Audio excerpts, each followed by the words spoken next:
Movie की शुरुआत में हमको एक फ्रेज बताया जाता है जिसके अंदर ये लिखा होता है कि सडनली मुझे एक दिन ये रियलाइज हुआ कि मैं मॉर्टल हूँ, मुझे टच किया जा सकता है और मुझको खत्म भी किया जा सकता है। जिसके बाद हमको ग्रीक माइथोलॉजी के कुछ रेफरेंसेस दिए जाते हैं जहाँ पर ये बताया जाता है कि एक मर्डरर को सलाह देने के लिए ग्रीक माइथोलॉजी के अंदर 3 अलग डेमी गॉड्स को बनाया गया था। और इस चीज का सिग्निफिकेंस मैं आपको मूवी के एंड में बताऊंगा और हो सकता है कि आपको खुद भी समझ में आ जाएगा। खैर, अब मूवी फोकस करती है एक ऑक्शन पर जहां पर एक आर्ट पीस को सेल होते हुए दिखाया जा रहा था और इसको बोला जाता है द स्टैचू ऑफ एरेनियस, जो कि एक ग्रीक माइथोलॉजी का ही हिस्सा है। अब वहां पर कई सारे लोग उस पीस के ऊपर बिडिंग करने के लिए बैठे हुए थे और अब यहाँ पर most of the people owner नहीं थे बल्कि अपने इन्वेस्टर के बदले यहाँ पर बिडिंग करने आए थे और ये लोग कॉल पर अपने इन्वेस्टर से बात करके बिड को कंफर्म भी कर रहे थे। अब यहाँ पर ब्रूस नाम का भी एक आदमी होता है जो कि अपने इन्वेस्टर को यहाँ पर रिप्रेजेंट करने आया था और जैसे ही बिड शुरू होती है वो काफी अग्रेसिव तौर पर बिडिंग करने लगता है और आर्ट पीस का प्राइस बढ़ाने लगता है। अब यहाँ पर बाकी लोग भी काफी तेजी से बिड करने लगते हैं जिसमें एंड में केट नाम की एक लड़की अपनी बिड कंफर्म कर लेती है और वो आर्ट पीस उसके इन्वेस्टर को सेल कर दिया जाता है।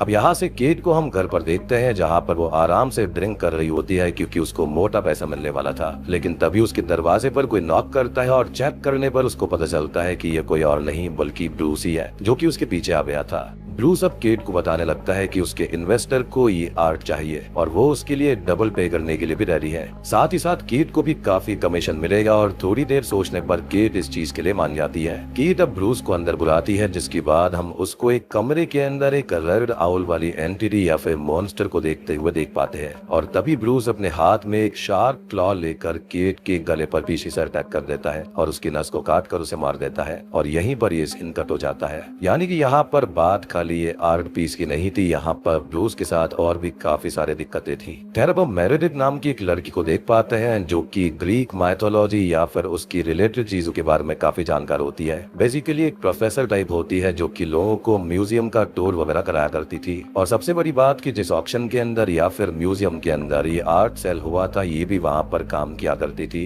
यानी कि लोगों को उसका टूर वगैरह दिया करती थी, उसकी नॉलेज दिया करती थी। जिसके बाद में हम उसको अपनी थेरेपिस्ट के पास में जाते हुए देखते हैं और यहाँ पर हमको पता चलता है कि वो एक लॉन्ग डिस्टेंस रिलेशनशिप में थी जिसकी वजह से दोनों के बीच में झगड़ा हो गया था और मेरेडिथ अब उससे अलग हो गई है क्योंकि वो स्ट्रेस से बचना चाहती थी, लेकिन उसको मूव ऑन करने के लिए कुछ साइकियाट्रिस्ट के सेशंस लेने पड़ रहे थे और अब उसके अंदर काफी इम्प्रूवमेंट भी आ गया था। अब यहीं से मेरेडिथ अपने 2 फ्रेंड से मिलने जाती है जहाँ पर हमको पता चलता है कि मेरेडिथ ने रिसेंटली ही एक ऑनलाइन डेटिंग साइट से एक लड़की से बात करना शुरू किया था और वो लड़का मेरेडिथ को काफी अच्छा लग रहा था, जिसके बाद वो कुछ दिन उसके साथ में स्पेंड करने वाली थी और इस चीज के लिए मेरेडिथ के दोनों दोस्त काफी खुश होते हैं। अब वो अपना पूरा सामान अगले दिन पैक करती है और बाहर खड़े हुए उस लड़के की कार के पास में जाती है जहाँ पर हमको शॉकिंगली ये पता चलता है कि ये लड़का कोई और नहीं बल्कि ब्रूस ही है, जिसका मतलब ये है कि ब्रूस की अगली विक्टिम यहाँ पर वही है। लेकिन ब्रूस ये सब करता क्यों है और वो आउल एंटिटी है कौन, तो इसके बारे में हमको थोड़ी देर में पता चल जाएगा। अब वो मेरेडिथ के सामने बहुत ही पोलाइटली बिहेव करता है और उसको अपनी कार में बैठाकर अपने घर पर ले जाने लगता है जो कि जंगल के आसपास में एक जगह थी। अब इसी बीच दोनों काफी बातें करते हैं जिससे हमको ये पता चलता है कि ब्रूस भी इससे पहले काफी रिलेशनशिप में रह चुका है जहाँ पर उसका हाईएस्ट 1 साल का रिलेशनशिप था और मेरेडिथ का जो रिसेंट ब्रेकअप हुआ था उसके अंदर वो पिछले 3 साल से रिलेशन में थी। यहाँ पर मेरेडिथ उसके पेरेंट्स के बारे में पूछती है लेकिन यहाँ पर वो सोच में पड़ जाता है और ज्यादा बात नहीं बताता। खैर, अब वो दोनों फाइनली अपने डेस्टिनेशन पर पहुंच जाते हैं जहाँ पर ब्रूस घर के अंदर जाने लगता है और मेरेडिथ को वहाँ पर किसी औरत की आवाज आती है जो कि उसे वहाँ से जाने के लिए कहती है, लेकिन वो इस बात को नहीं समझ पाती और इग्नोर कर देती है। अब यहाँ पर कुछ पल के लिए हम एक स्पिरिट को भी देख पाते हैं जो कि मेरेडिथ को हॉन्ट करने की कोशिश करती है, लेकिन मेरेडिथ को ये काली एक भ्रम लगता है उसके पास्ट रिलेशनशिप से बाहर आने का। लेकिन जब वो ब्रूस के घर में जाती है तो वहाँ पर रखे हुए आर्ट पीसेस को देखकर बहुत ही शॉक्ड हो जाती है जिसके अंदर वही फेमस आर्ट होती है जो कि स्टार्टिंग में सेल हुआ था, यानी कि उसने केट से वो चुरा लिया था।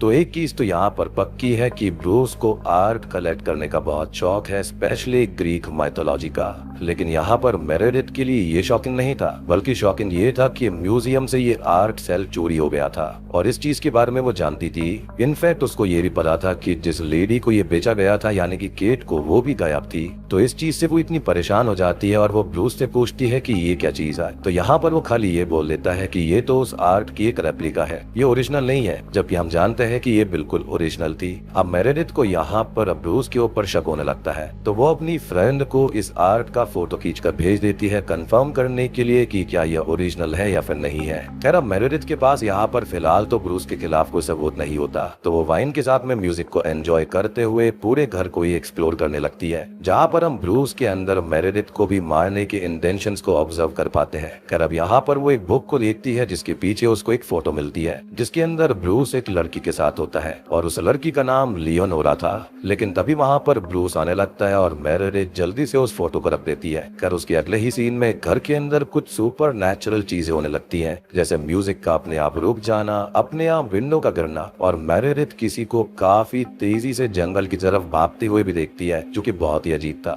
अब इन चीजों के दौरान हम ब्रूस के अंदर वही मर्डरर वाला एग्रेशन देखते हैं, लेकिन ब्रूस उस चीज को कंट्रोल करने की कोशिश करता है। पर उसी टाइम घर के अंदर काफी ज्यादा सुपर नेचुरल चीजें होने लगी थी, इसलिए मेरेडिथ ब्रूस से पूछती है कि उसने इतनी साइड में घर क्यों लिया है, जिस पर ब्रूस जवाब तो देता है लेकिन वो इतना सेटिस्फैक्टरी नहीं लगता। अब मेरेडिथ ब्रूस को कहती है कि वो यहाँ पर नहीं रुकेगी और दोनों अभी के अभी यहाँ से चलेंगे, जिस पर ब्रूस भी एग्री करता है और मेरेडिथ अपना सामान पैक करने चली जाती है। वहीं दूसरी तरफ हम ब्रूस को देखते हैं जिसको फिर से वही मूवी के स्टार्टिंग वाला रेड आउल एंटिटी या फिर मॉन्स्टर दिखाई देता है और ब्रूस डरते हुए उससे ये कहता है कि मैं अभी उसको मारूंगा, प्लीज मुझे थोड़ा टाइम दे दो। इससे तो यही लगता है कि यहाँ पर कोई डीमन या फिर कोई एंटिटी है जो कि उससे ऐसा करवाती है, या फिर बात कुछ और ही है। खैर उसके बाद में हम कुछ और सुपर नेचुरल चीजों को घर के अंदर होते हुए देख पाते हैं और फिर तभी यहाँ पर मेरेडिथ की दोस्त उसको ये बताती है कि जो आर्ट पीस है वो 100% ऑथेंटिक है और सबसे बड़ी बात की जो केट थी जिसको ये आर्ट सेल किया गया था वो भी मिसिंग हो चुकी है, तो वो जहाँ कहीं पर भी है उसको जल्दी से जल्दी वहाँ से बाहर निकलना होगा। लेकिन तभी ब्रूस फाइनली मेरेडिथ के ऊपर अटैक कर देता है और वो इस बार भी अपने वही शार्प क्लॉज का यूज करके उसके गले को काट देता है, जिसके बाद में मेरेडिथ वहीं पर तड़प तड़प के मरने लगती है और ये सब उसके सामने होते हुए वो मॉन्स्टर भी देख रहा होता है जिसको मेरेडिथ नहीं देख पा रही थी। मे बी यहाँ पर ये सिर्फ उसके इमेजिनेशन वाला मॉन्स्टर होगा।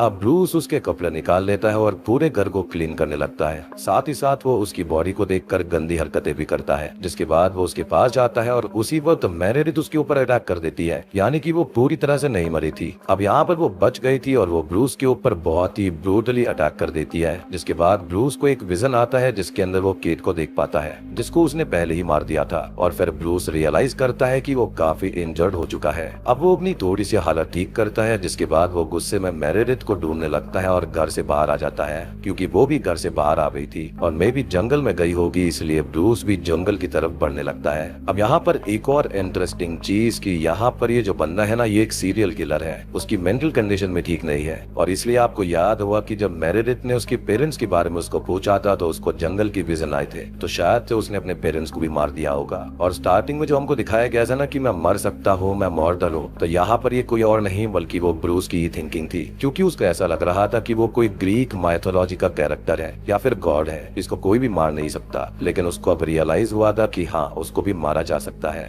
अब ब्रूस एक ऐसे स्पॉट पर पहुंचता है जहाँ पर 3 कंटेनर रखे हुए थे, जिसके अंदर एक कंटेनर के अंदर किसी लड़की का स्केलेटन था जो कि कोई और नहीं बल्कि लियोनोरा का ही होगा। दूसरे कंटेनर के अंदर लड़की होती है केट, जिसकी बॉडी वहाँ पर थी और उसी वक्त वहाँ पर ब्रूस कुछ सुपर नेचुरल चीजें ऑब्जर्व करता है। और तीसरा जो था, तीसरे के अंदर कुछ भी नहीं था, वो खाली था। तो वो किसके लिए था? वो किसी और के लिए नहीं बल्कि मेरेडिथ के लिए था। और ये 3 ही कंटेनर क्यों थे, तो इसके बारे में हम थोड़ी देर में बात करेंगे।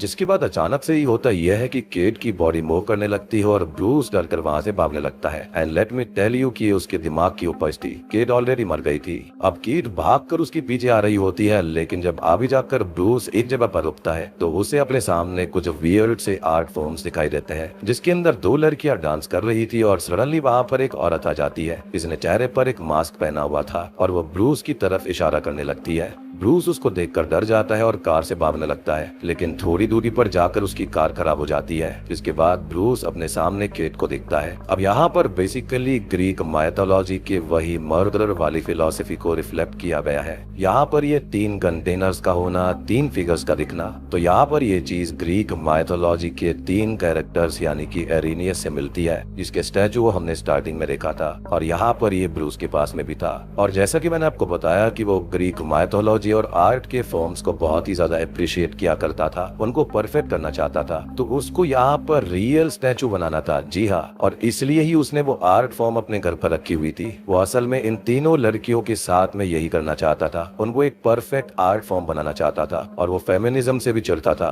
उसको लगता था कि लड़कियां उसके पैर की ज्योति है। असल में ये जो स्टैचू ऑफ एरेनियस है ना, इनको द फ्यूरीज भी कहा जाता है, जो कि फीमेल डियर्टीज है वेंजेंस की, यानी कि बदला लेती हैं, जो कि मर्डरर्स होते हैं। इन तीनों के नाम है एलेक्टो, जो कि एंडलेस एंगर की डियर्टी है, मगेरा जो कि जेलस और रेज की डियर्टी है, तीसरी है टिसिफोन या फिर टेल्फोजिया जो कि डिस्ट्रक्शन की डियर्टी है। एंड आई होप कि आपको स्टार्टिंग वाले ग्रीक माइथोलॉजी का रेफरेंस समझ में आ गया होगा। और ब्रूस ने अपने सामने 3 एंटिटीज को देखा था, यानी कि 3 फीमेल डियर्टीज को देखा था, जो कि एलेक्टो, टिसिफोन और मगेरा ही थी। बेसिकली वो उसको पनिश करने आई थी। अब देखो यहाँ पर ये जो सारी चीजें हैं और ये डियर्टीज है ना, ये उसके दिमाग में थी, ये रियल में नहीं थी। और उसके साथ में एक मेंटल कंडीशन भी थी, साथ ही साथ वो एक सीरियल किलर भी था।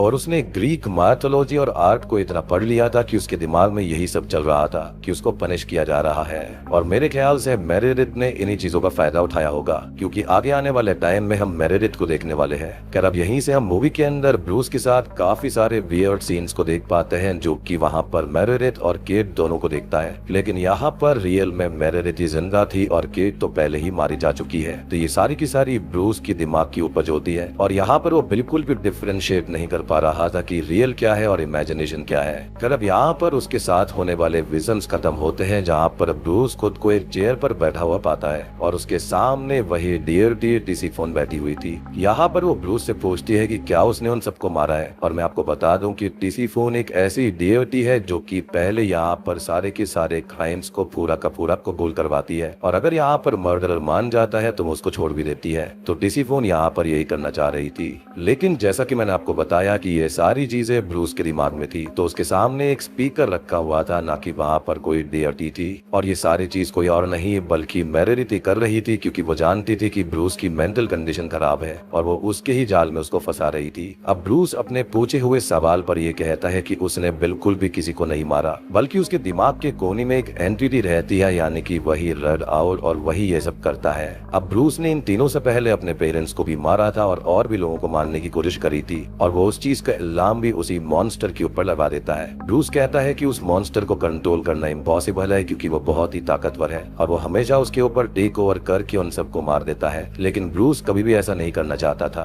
अब इसी बीच हम एक ऐसे सीन को भी देख पाते हैं जहाँ पर ब्रूस के उस मॉन्स्टर को 2 लोग कट कर रहे थे, और यहाँ पर ये कोई और नहीं बल्कि टिसिफोन की 2 बहनें हैं जो कि इसको काट रही थी, यानी कि उसकी थिंकिंग को खत्म कर रही थी, जो कि गलत थी। साथ ही साथ हम ये भी देख पाते हैं कि ब्रूस फेमिनिस्ट आइडियोलॉजी वाली लड़कियों को सपोर्ट नहीं करता और वो उन्हीं को मारता है, जैसे कि केट हो गई, उससे पहले लियोनोरा थी और अब यहाँ पर मेरेडिथ, और उन्हीं से मिलाकर वो इस स्ट्रक्चर को बनाना चाहता था। बेसिकली वो पूरा इंसेन हो चुका था। और साथ ही साथ यहाँ पर इसी चीज के बीच में ब्रूस भी ये समझ जाता है कि उसके साथ में यहाँ पर छल किया गया है और उसी की मेंटल कंडीशन को उसके खिलाफ इस्तेमाल करा गया है, जिसके बाद हमें समझ पाते हैं कि ब्रूस एक किलर भी है और साथ ही साथ एक मेंटल पेशेंट भी। अब ब्रूस गुस्से में आकर फटे हुए ब्लैंकेट्स को पहनकर घर से बाहर जाता है, जिसके बाद फिर से ब्रूस को वैसे ही विजन्स आने लगते हैं। वो वहाँ से भागने लगता है जहाँ पर उसके पीछे वही तीनों ग्रीक माइथोलॉजी की सिस्टर्स करी हुई थी। अब ब्रूस ठीक उसी जगह पर पहुंच जाता है जहाँ पर उसने वो जुर्म किए थे, और यहाँ पर सभी लोग ब्रूस को चोर और मर्डरर बुलाने लगते हैं, क्योंकि उसने वो आर्ट पीसेस सबको मार के चुराए थे। अब ब्रूस को ये बात मानने को कहा जाता है कि ब्रूस ने ही उन औरतों को मारा है, लेकिन वो इस पर कहता है कि वो नहीं मानेगा कि उसने उनका खून किया है, बल्कि उसी मॉन्स्टर ने सबको मारा है, यानी कि उसके दिमाग वाले मॉन्स्टर ने। अब टिसिफोन यानी कि वही ग्रीक माइथोलॉजी की कैरेक्टर ब्रूस को अपने दिमाग से उस मॉन्स्टर को निकालने को कहती है, और ब्रूस अपने ही शार्प क्लॉस से खुद को मारकर उस मॉन्स्टर को निकालने की कोशिश करने लगता है, लेकिन वो उससे खुद को ही मार रहा था। लेकिन फिर भी वो नहीं रुकता, और तभी हम ये देखते हैं कि टिसिफोन और कोई नहीं बल्कि मेरेडिथ ही है, और वो उसके खिलाफ उस ग्रीक माइथोलॉजी की चीजों को इस्तेमाल कर रही थी, क्योंकि वो जानती थी कि वो एक मेंटल पेशेंट है। जिसके बाद में ब्रूस खुद को ही मार लेता है और मेरेडिथ उसको देखती रहती है, और ब्रूस यहाँ पर एंड में मारा जाता है और उसकी ये गंदी आइडियोलॉजी भी खत्म हो जाती है। इसी के साथ में ये मूवी यहीं पर खत्म हो जाती है। तो दोस्तों ये थी ए वंडरफुल फोन मूवी की कहानी। उम्मीद करता हूँ कि आपको ये पसंद आई होगी। अब इस मूवी का ये जो टाइटल है ना, इससे यही पता चलता है कि ब्रूस के साथ पक्का बचपन में कोई ना कोई हादसा हुआ होगा और उसको एक ऐसी चोट पहुंची होगी जिसके बाद में वो आज तक ठीक नहीं हो पाया और ये सारी चीजें वो कर रहा था। यानी कि वो अंदर से चाहता था कि वो ऐसा ना करे, लेकिन उसके अंदर का एक छुपा हुआ मॉन्स्टर या फिर जो भी आप कहो वो बाहर आ जाता था। उसको फेमिनिस्ट लड़कियों से सख्त चिढ़ थी और इन तीनों को ही मारकर वो उसी आर्ट पीस को कंप्लीट करना चाहता था। तभी तो वहां पर वो 3 कंटेनर थे, लेकिन वो तीसरा कंटेनर उसकी खुद की ही कब्र बन गई। तो यहाँ पर एक ग्रीक मैथोलॉजी के कैरेक्टर्स को और सीरियल किलर के दिमाग को जोड़कर एक मूवी बनाई गई है। और पता नहीं ये शडर वाले ऐसे ऐसी चीजें कैसे कर लेते हैं। काश इंडिया के अंदर भी शडर की सर्विस शुरू हो जाए। तो सबसे पहले प्रमोट करने वाला चैनल मैं ही होने वाला हूँ, क्योंकि शायद मैंने जितनी शडर ओरिजिनल की मूवी कवर करी होंगी उतने किसी ने भी नहीं करी है इंडिया में। तो दोस्तों वीडियो पसंद आई हो तो लाइक कर देना, चैनल के ऊपर नए हैं तो सब्सक्राइब कर लीजिए।